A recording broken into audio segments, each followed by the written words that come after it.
de expiraciones por 500 nos sale 12 por 5, 6.000 ml por minuto.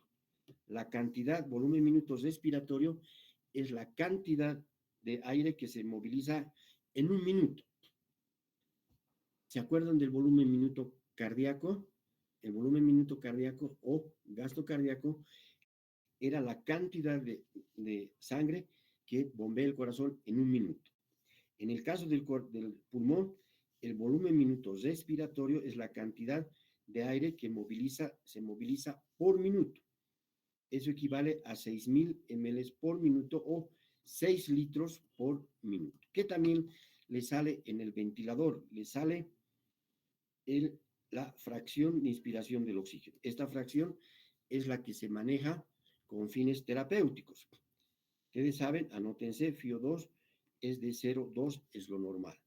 En la máquina o el ventilador se le puede programar 0,3, 0,4, 0,5, generalmente empiezan con 0,6 porque estos pacientes entran a un ventilador después de que han sido diagnosticados con una insuficiencia respiratoria o un distrés respiratorio del adulto.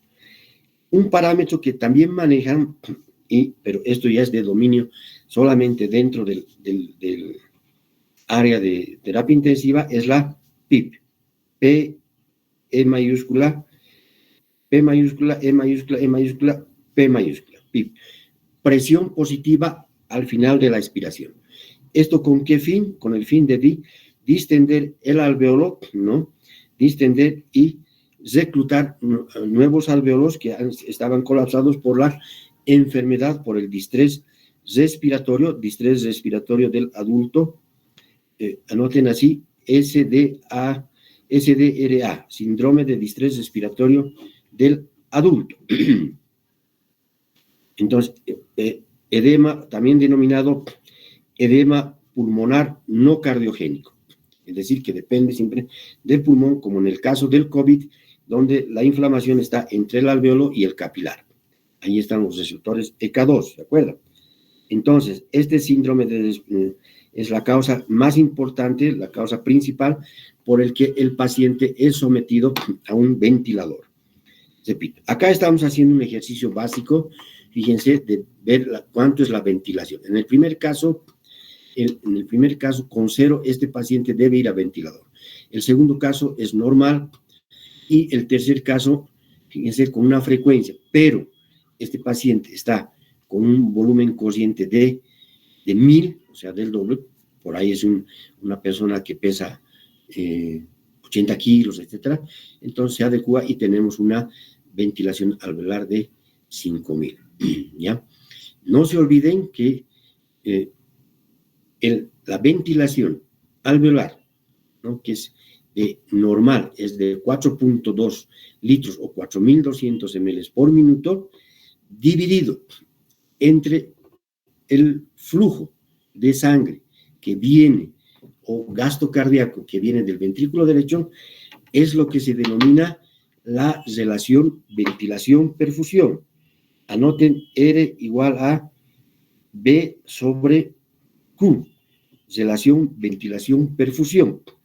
La ventilación es, en este caso, 4.2, normal.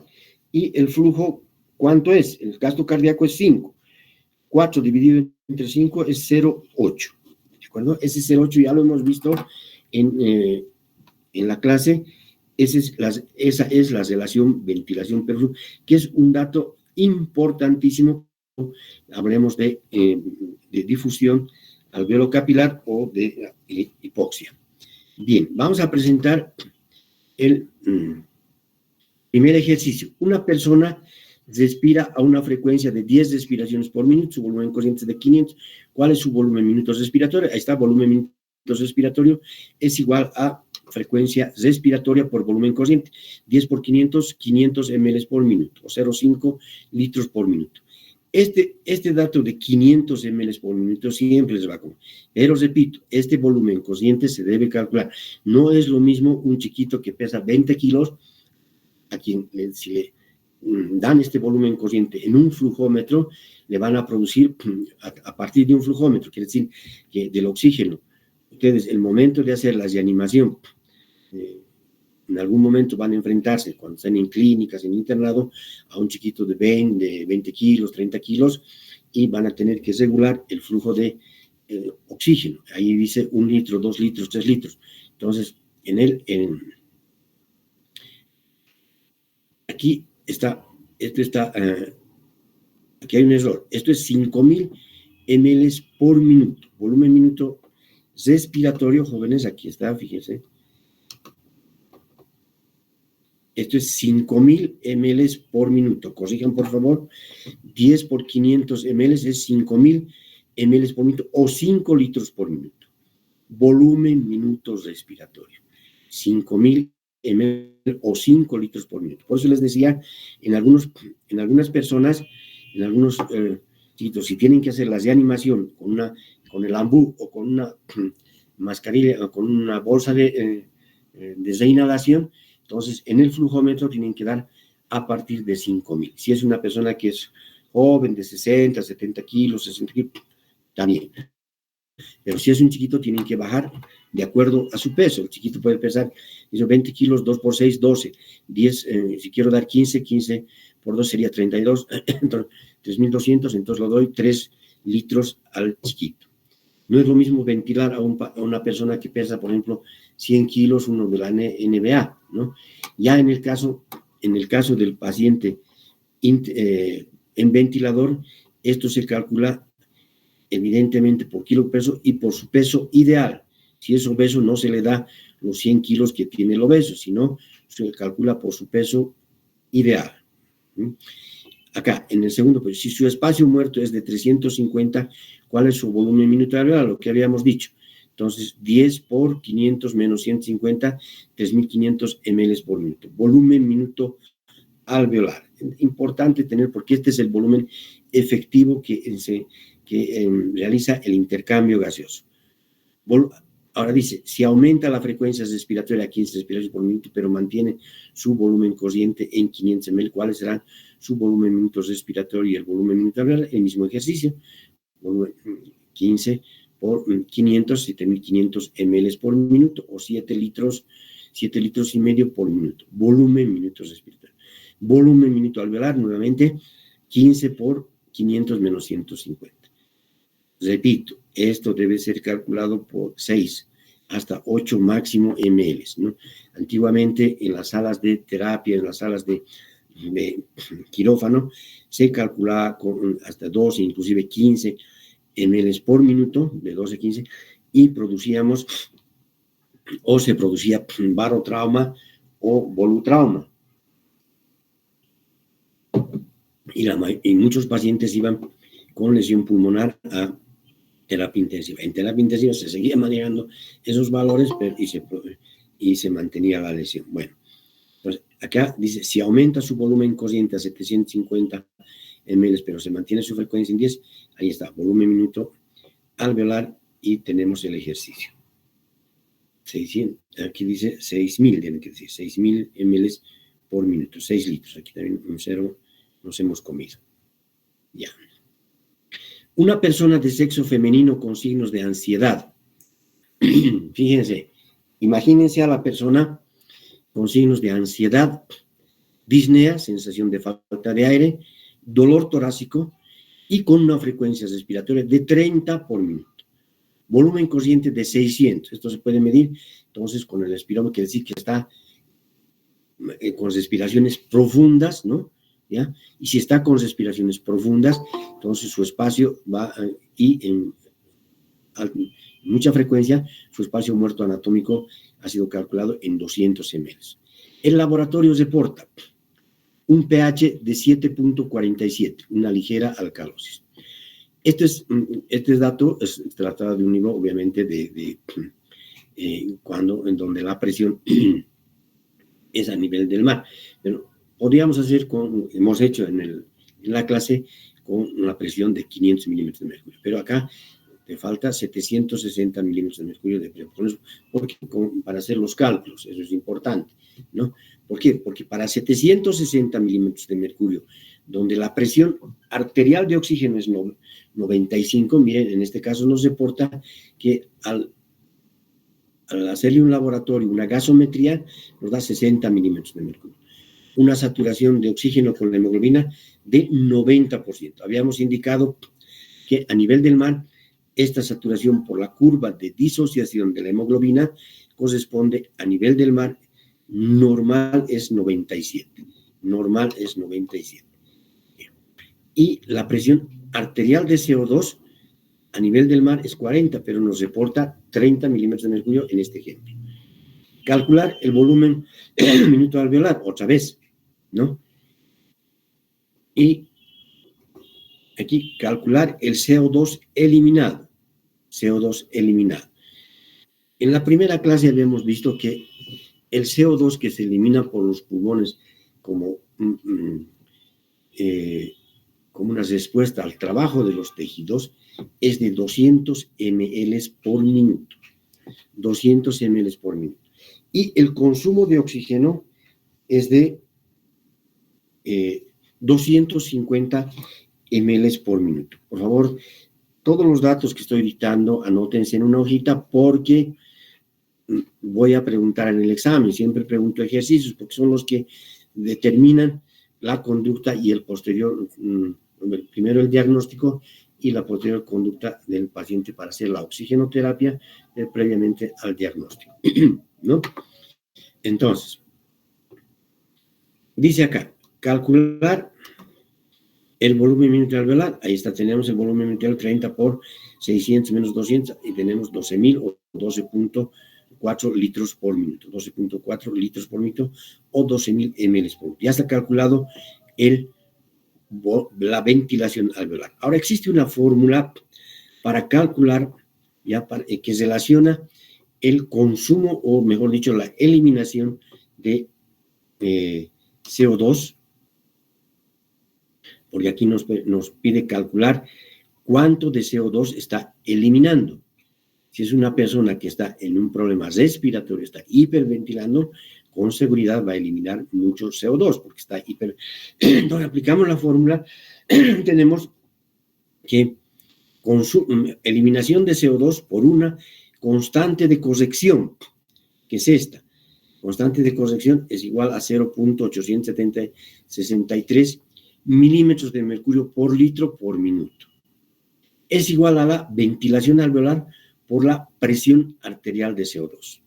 Entonces resolvemos el ejercicio y tenemos que la ventilación es 12, ya hemos calculado eso, 12 litros por minuto por, es 12 litros por minuto, no, 12 litros por minuto.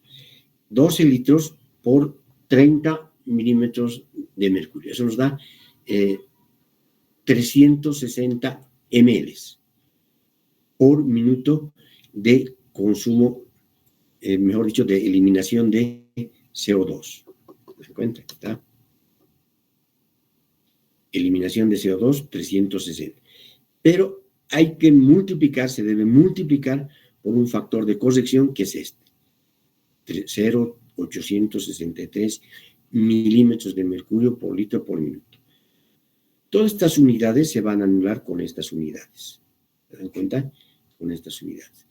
Y esto multiplicado por esto nos va a dar esto, 310 ml por minuto.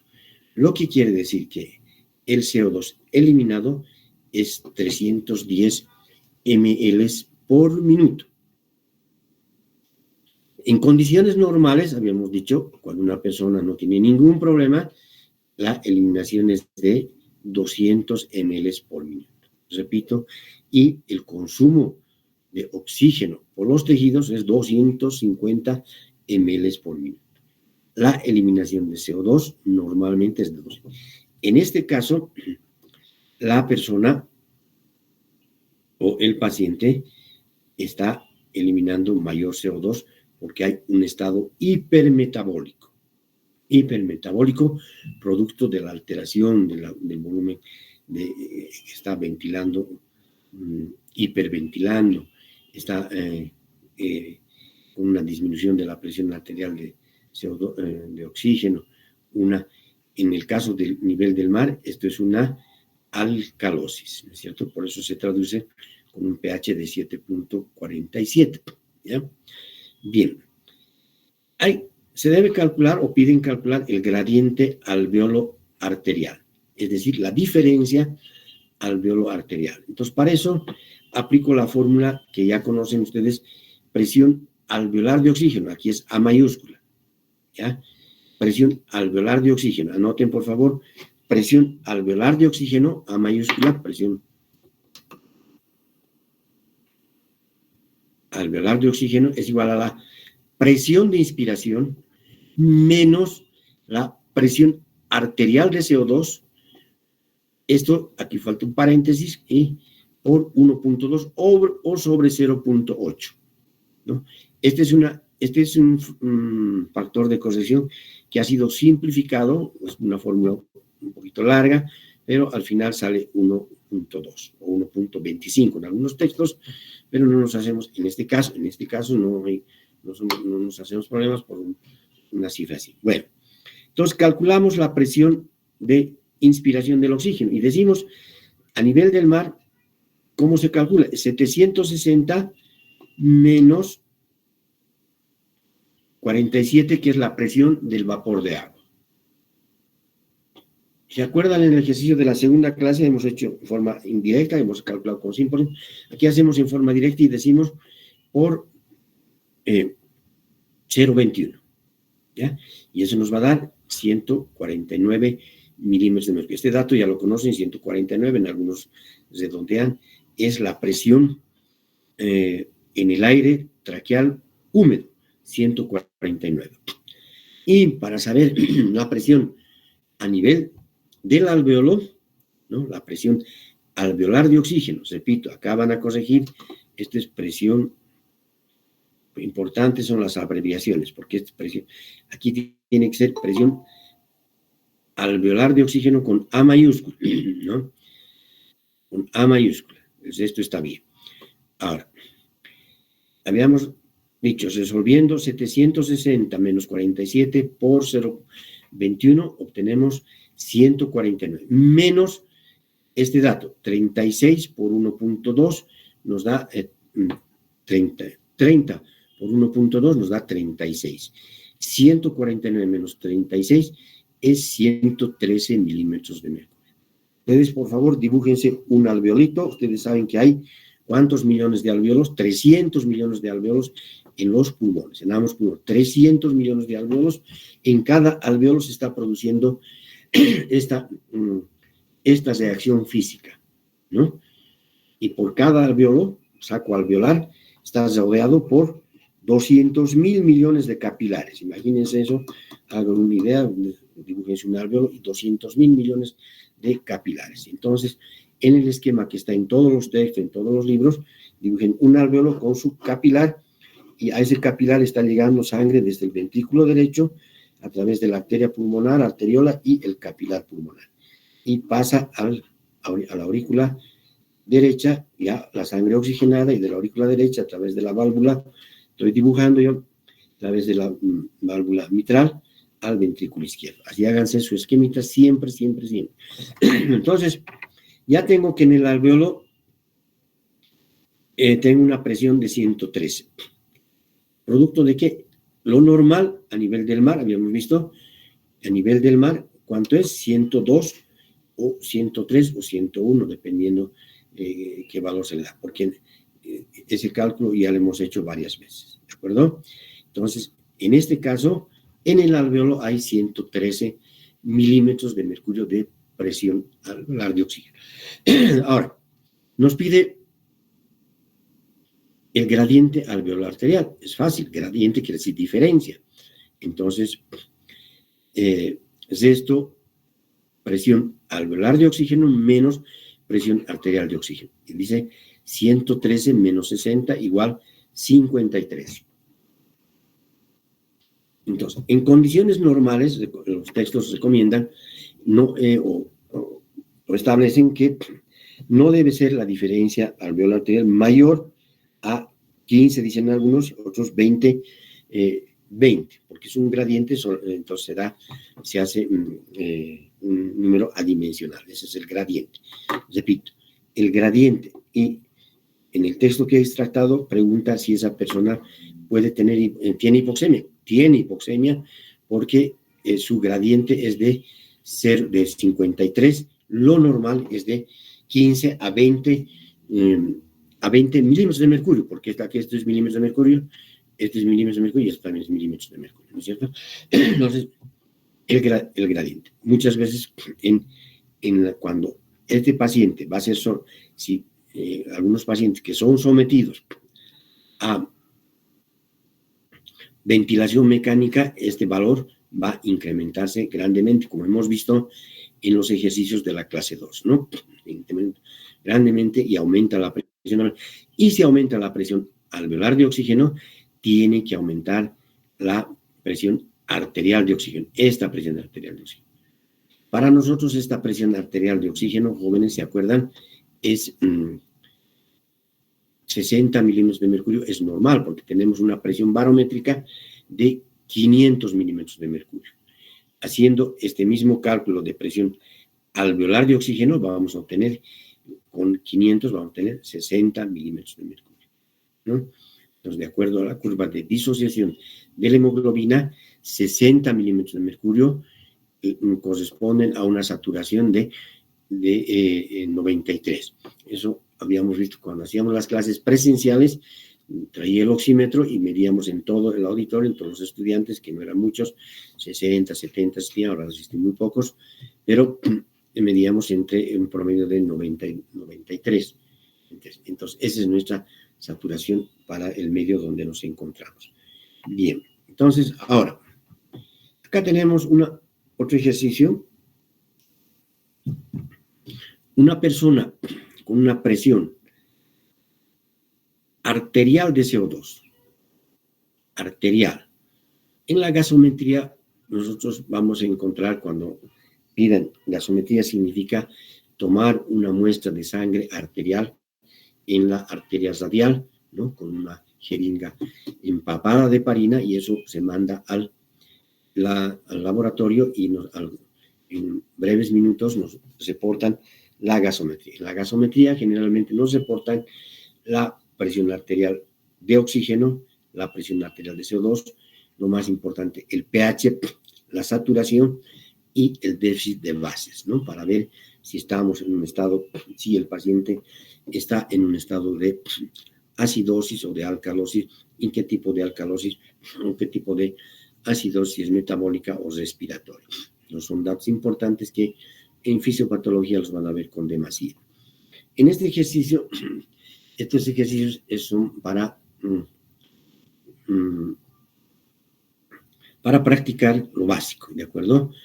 Repito, una persona con una presión arterial de CO2 de 40 milímetros de mercurio, una presión alveolar de oxígeno, presión alveolar acá, presión alveolar, de 140, quiere decir que está normal, y una tasa de intercambios respiratorios, lo que habíamos hablado hace rato, normal, de 0,8, respirando aire ambiente a una presión barométrica de 760 milímetros de mercurio, duplica.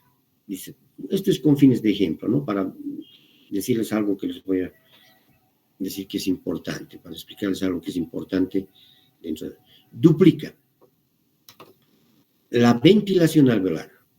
O sea, una persona que normalmente está ventilando, ¿no?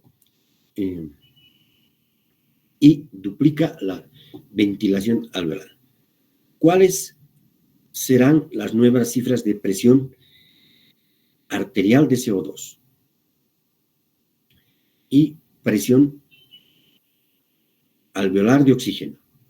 ¿Ya? Entonces, esta es presión alveolar. En estado estable de esta persona, suponiendo que no haya cambios en el consumo de oxígeno ni en la producción de CO2. Y tomando como factor de corrección que F es igual a 0. Acá, en esta fórmula, entre el factor de corrección, pero en este caso no es 0, sino es insignificante. Decimos que la presión arterial de CO2, anótense, presión arterial de CO2, ¿ya?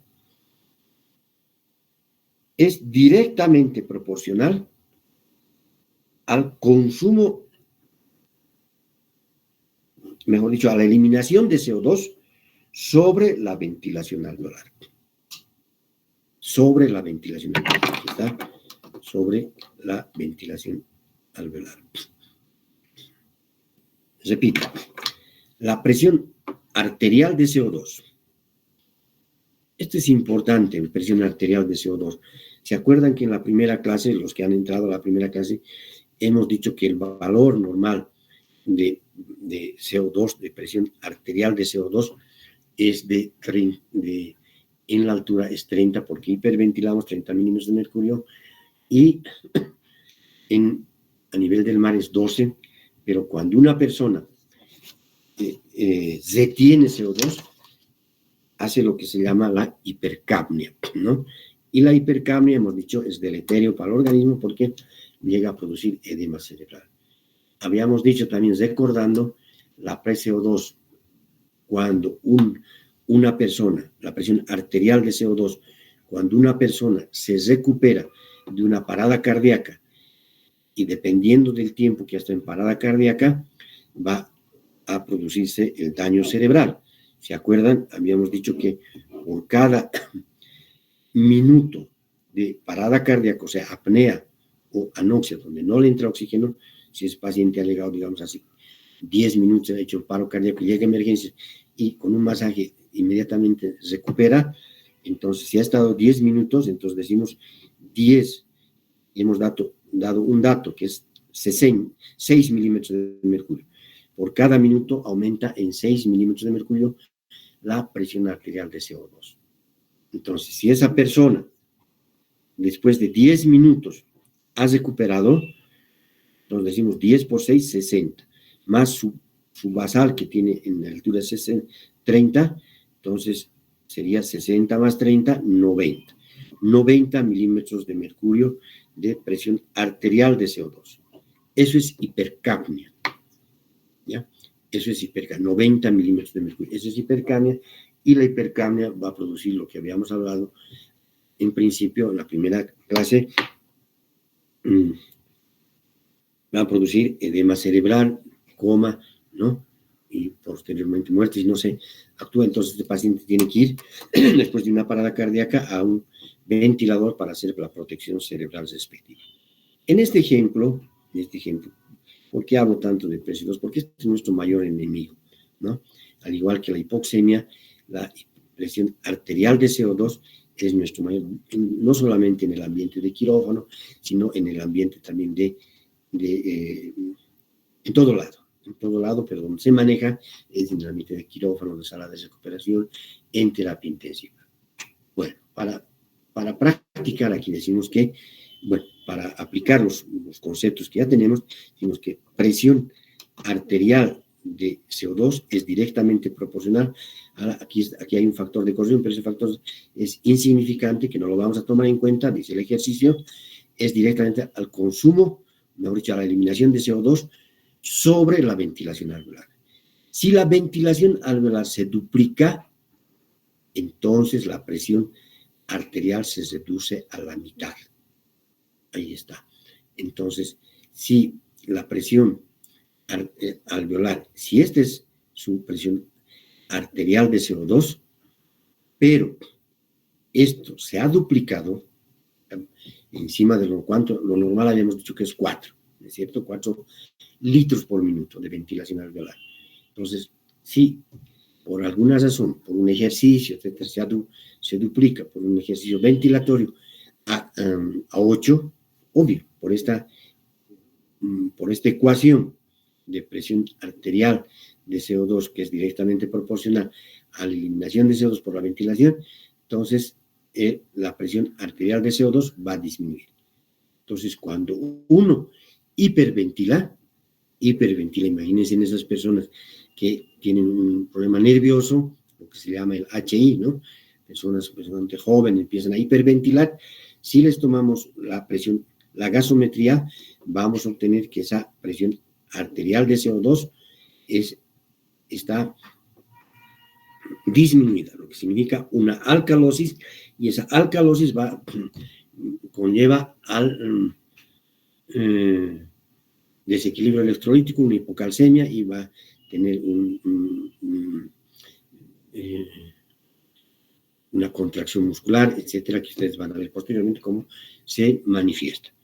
Importante. Lo que quiere decir que si esta ventilación alveolar disminuye, ¿en qué casos disminuirá esta ventilación alveolar? Podemos poner N ejemplos, ¿ya? N ejemplos. ¿En qué casos puede disminuir esta ventilación alveolar? Entonces, acá, una de las causas, habíamos dicho, puede ser el COVID, puede ser una neumonía, puede ser un edema agudo de pulmón. Hemos dado muchas causas, ¿no? Una obstrucción en la vía aérea puede disminuir la ventilación pulmonar, o la causa que hace rato hemos indicado de origen central, una depresión del centro respiratorio, ¿no? Puede ser por fármacos, puede ser por traumatismo encefalocraneano, etcétera, o durante el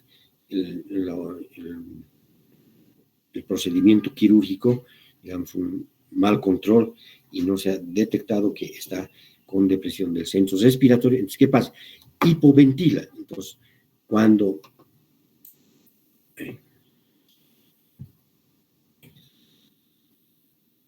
aumenta este factor, entonces la presión, mejor dicho, cuando disminuye este factor, ya hemos visto cuando aumenta, cuando disminuye este factor, va a aumentar el CO2 y va a producir lo que se llama la hipercapnia. ¿Ya? Entonces, está en relación inversa la ventilación alveolar con la presión arterial de CO2. En algunos libros, inclusive, en el SWAT van a ver, está con una balanza, ¿no? Aumenta la ventilación, disminuye el CO2. Disminuye la ventilación, aumenta el CO2. Repito, las causas de ventilación, de hipoventilación, son muchas. Una de esas causas es cuando el alveolo se inflama junto con el capilar, en este caso, por ejemplo, por el COVID, ¿no? Entonces se produce un aumento de la presión arterial de CO2 por disminución de la ventilación alveolar. Entonces hay una dificultad en la eliminación de CO2. Repito y repito porque esto les va a servir para siempre. Y dice acá,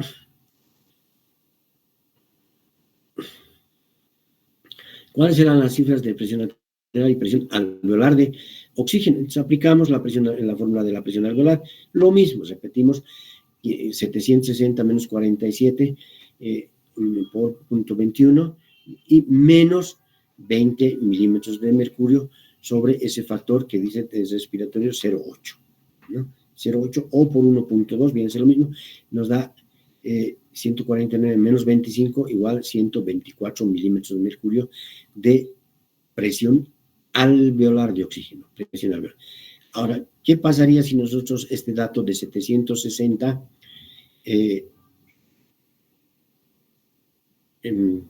cambiamos a 500? ¿Ya? Les dejo el ejercicio. 500 menos 47 y todos los valores, pero este dato con 500 a nivel del mar. ¿Qué pasaría si estamos en una altura mucho más elevada y decimos que estamos con 400 milímetros de mercurio, digamos, en una altura de más de 4.500 sobre el nivel del mar, donde la presión barométrica es de 400, 420, 430, ¿no? Hemos dado algunas alturas en las primeras, ¿no? Algunos parámetros por encima del nivel del mar, algunas regiones, ¿no?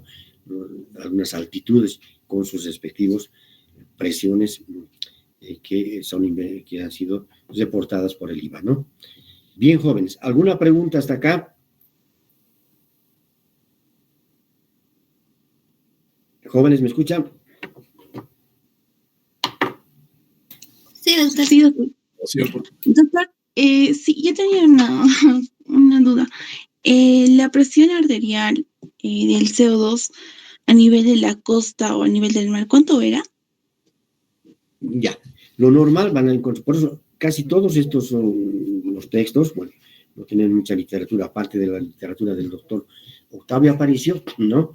Que es el libro de la altura, que les recomiendo que a nivel del mar, ustedes van a ver los valores gasométricos a nivel del mar, son de presión arterial de CO2, por eso les digo, háganse su dibujito, ventrículo derecho, capilar y aurícula izquierda. Ya en la aurícula izquierda o en la parte arterial donde está la sangre oxigenada, eso les va a dar, porque pues, cuando llega al ventrículo izquierdo la sangre, llega a la aorta, etcétera, la radial, y de ahí tomamos la sangre arterial para la oximetría o gasometría. Entonces, y eso nos va a reportar en el laboratorio la gasometría de presión arterial de CO2. A nivel del mar, la pregunta que me hace la compañera, ¿cuánto es? A nivel del mar es 40 milímetros de mercurio. Presión, siempre el valor. A nivel de la altura, 30 milímetros de mercurio.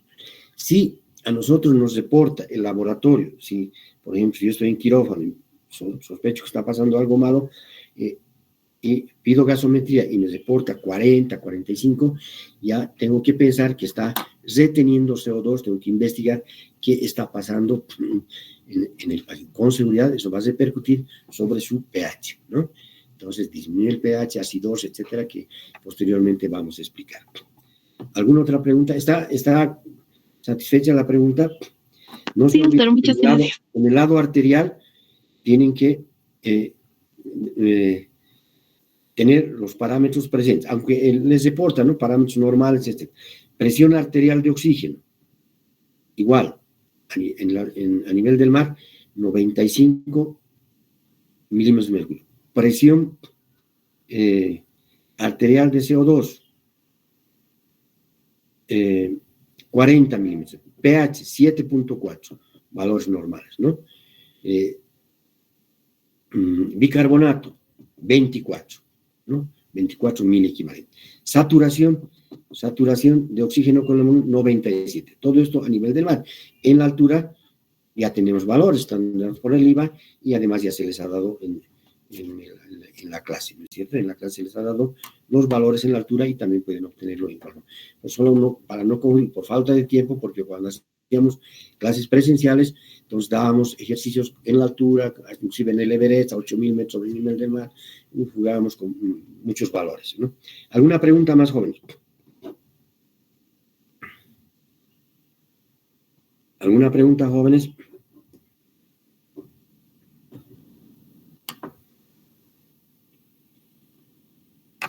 Bien, si no hay preguntas, mañana vamos a completar con algunos otros ejercicios un poquito más complicados. Les recomiendo no dejar de asistir, porque de aquí salen las preguntas, ¿de acuerdo? Han visto que es facilito, ¿no?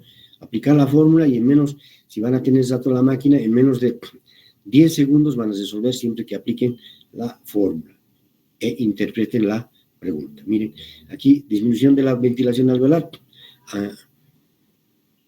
aumento de la presión arterial, hipercapnia, listo. Así, ahora aplican.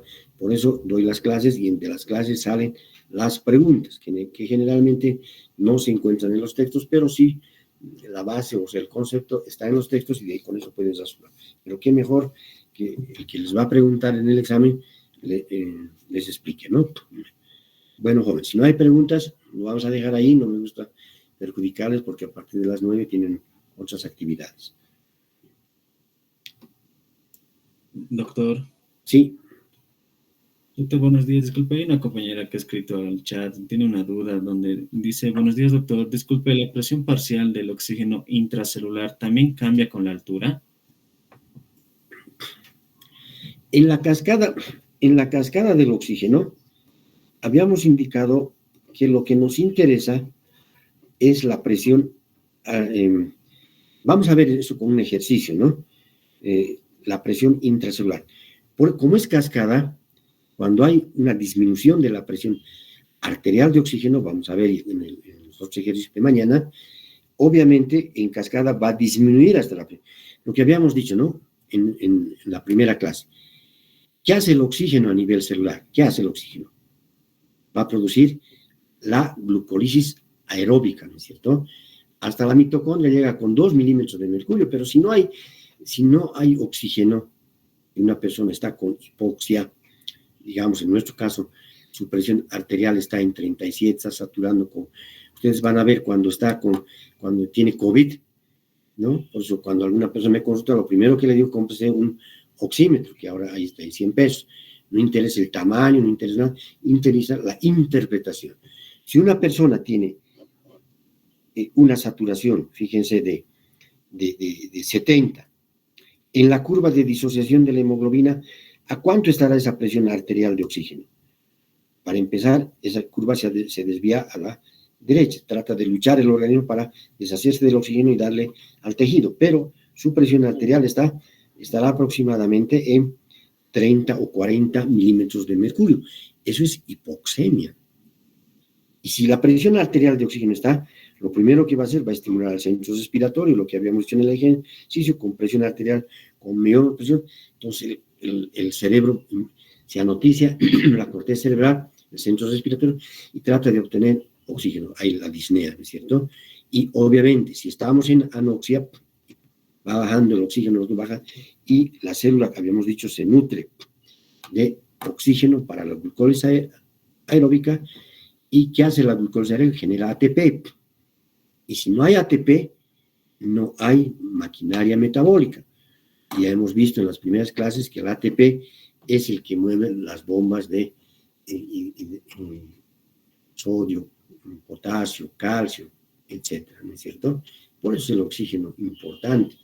También por eso se ha creado métodos de oxigenoterapia, como ser la oxigenoterapia con presión, oxígeno hiperbárico, ¿no? El oxígeno hiperbárico se administra o se da presiones, como su nombre indica, por encima de la presión atmosférica, generalmente a 3 atmósferas, ¿no? Porque una atmósfera es 760. Entonces, todo esto, si ustedes hacen un ejercicio con oxígeno hiperbárico, mire, 760 es una atmósfera. 3, aquí, 760 es una atmósfera. 3 atmósferas que da el oxígeno hiperbárico, ¿cuánto será? 760 por 3. Entonces, con eso ya harían el cálculo. Entonces, por eso en las clases hemos explicado, vamos a explicar en la otra clase, qué es lo que va a mejorar todo esto, toda esta presión, este ejercicio va a mejorar el oxígeno disuelto. Y ese oxígeno disuelto, que por la ley de Henry, ya hemos visto cuánto es, vamos a volver a dar un ejemplo con la ley de Henry mañana. Entonces, ese es el que va a hacer que el oxígeno se una a la hemoglobina, ¿no? Y el oxígeno, junto con la hemoglobina, va a ir a los tejidos, y en los tejidos se va a desprender el oxígeno de la hemoglobina. A mayor presión, mayor desprendimiento de oxígeno a los tejidos, ¿no es cierto? Esa es la idea. ¿Alguna pregunta más? Entonces, la pregunta está satisfecha, ¿por qué? Porque la célula repercute, pues cuando disminuye la presión arterial, por eso es una cascada cinética o transporte del oxígeno. Muy bien, jóvenes, mañana entonces les espero. Doctor. Sí. Disculpe una preguntita rápida. Mencionaba que la saturación de oxígeno, lo normal era de 89 a 93 acá en la altura donde nos encontramos, ¿verdad? Pero cuando yo fui a consultar al hospital, me dieron lo que es la saturación de oxígeno y generalmente estaba como 85, 86 las veces que fui. Me dijeron que es normal. ¿Eso estaría bien? O sea, ¿podría ser hasta ahí como mínimo de lo normal? Qué interesante la pregunta. Así me gusta que hagan preguntas, ¿no? Yo he visto en tal lugar, ¿no? A eso, y para eso da pie a que les explique. Vamos a llevar mañana el contenido arterial de oxígeno. Nosotros cuando vemos en quirófano llegan señoras así, gorditas, obesas, ¿no? Generalmente la mayor parte con problemas de la vesícula, ¿no? Y es impresionante, ¿no? Como si nada, están caminando ahí con su gordurita, están caminando con 78, 70 inclusive, y se le hace la oxigenoterapia, se le coloca la máscara, que ya hemos visto cómo es en la oxigenoterapia, ¿se acuerdan en la segunda clase? Y inmediatamente se recuperan a 92, 90. Quiere decir que es de mecánica ventilatoria, de fuerzas respiratorias, ¿no? Pero lo que pregunta su compañera, entonces, 88. Si ese valor está acompañado de una, por ejemplo, de una anemia, va a entrar en hipoxia, porque lo que tenemos que tener en cuenta es el contenido arterial de oxígeno. Hemos dado la fórmula del contenido arterial de oxígeno les adelanto que es igual a hemoglobina ya les he dado en clases, hemoglobina por 1.34 por saturación sobre 100, paréntesis más el oxígeno disuelto. Ese oxígeno disuelto se calcula por la ley de Henry, ¿no? Por eso es importante que sigan secuencialmente las clases, ¿no es cierto? Para no perderse, porque les aviso que en este capítulo, por la cuestión de la física, que es un poquito complejo, porque tampoco es física grande, es una física lo básico de lo básico, ¿no? Que aplicamos acá, la gente se corre, o sea, no solamente los estudiantes, sino los mismos colegas, y bueno, pues ni siquiera preguntan, ¿no? Porque inclusive ustedes van a ver en la explicación de la saturación que da en el YouTube, ¿no? Nadie se atreve a entrar desde la ley de Dalton, ¿no? La ley de Dalton directamente entra a la difusión alveolo-capilar y dice, y da el valor. Dice, se satura en 95, si está menos, así, es por esto, por el otro, pero no dice por qué, ¿no? Entonces, nosotros en la clase hemos tratado de explicar y en los ejercicios vamos a volver a explicar. Y repito, de ahí voy a preguntar en el examen.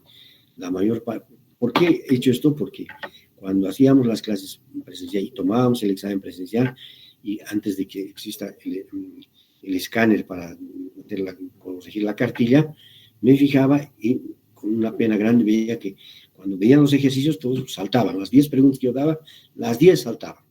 ¿Por qué no? Pero se han dado cuenta, es facilito.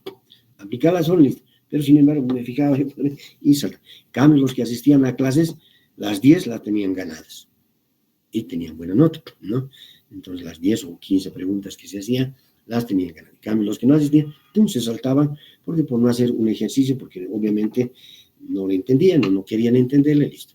Por comodidad, pero para que no pase eso, estoy dando estas clases, seguramente los 40 estudiantes que han ingresado, todos van a resolver los ejercicios. El resto, bueno, ojalá resuelvan, ¿no? Gracias. ¿Alguna pregunta más? Entonces, este ejercicio, lo que me ha preguntado su compañera, vamos a resolver con contenido arterial y algo importante, lo más importante es la DO2. Hemos explicado la DO2, bueno, vamos a explicar de nuevo, ¿no? La oferta o el delivery, es delivery de oxígeno a los tejidos, ¿no? Se calcula con el índice cardíaco y el contenido arterial de oxígeno.